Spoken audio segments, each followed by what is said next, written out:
San Josémaria Escriva disse: dal fatto che tu e io ci comportiamo come Dio vuole, non dimenticarlo, dipendono molte cose grandi, una parola importante da meditare.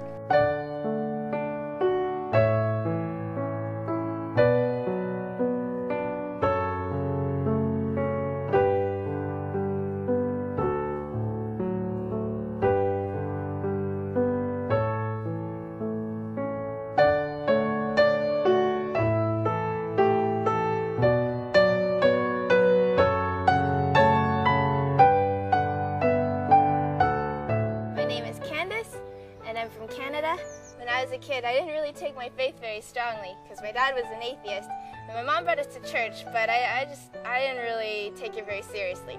And then one day when I was in high school, one of my teachers came to me and she said, "Candace, I think you'll like this book. Why don't you read it?" So I thought, okay, whatever, another book from another teacher. One day I decided to go into the chapel and I sat there with this book and it was The Way. And I was thinking to myself, okay, what does this priest have to say to me? So I looked at the tabernacle and I thought, Jesus, if you really exist, then tell me. And then I opened the book and I read that point and it hit me right in the heart. So I thought, okay, well, that sounds like God, but maybe I gotta try it out another day. So I went back the next day and again I opened the book and I read the point and it hit me right in the heart. And I went back every day like that, and after a while St. Josémaria just became my buddy. And he helps me out all the time. Whenever I need some good advice, I go to that book and I take a look at one of the points and he always comes through.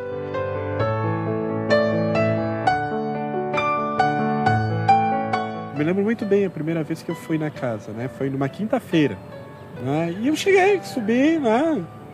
Toquei a campainha, fui bem atendido, né? Nada, não vi nada demais, né? E aí a pessoa que me atendeu, a primeira coisa que ela, né? Começamos a conversar, né? E logo quando eu fui embora, né? Me despedi, a primeira coisa que ela me deu foi um livrinho Caminho, né? De São Josémaria Escriva. Aí eu comecei a ler aquele livro ali, achei que meu Deus, isso aqui é uma maravilha, isso aqui é uma riqueza.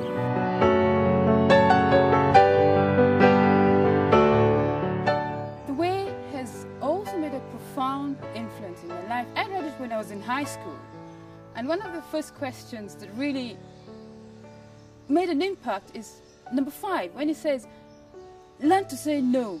I thought to myself, have you ever learned to say no in my life? Then I started reading it, and little by little it also opened horizons for me. And after I had joined the work, I keep on reading so many of those points and different things that I need to look into. And I always think, well, I know all these points of the way, but when I go back to them after so many years, I discover the profound meaning that perhaps I didn't know before. And I think to myself, I've read this point before. How come now it has a different meaning? So I think the way is so simple, but at the same time so profound that reading it over and over again, meditating on different points, helps one to bring out the things that perhaps were not obvious in the first reading. But with the years I've discovered I've always have to go back to the points of the way. No matter how familiar they look, no matter how familiar they sound, they always bring out that extra message that perhaps I'd never discovered before.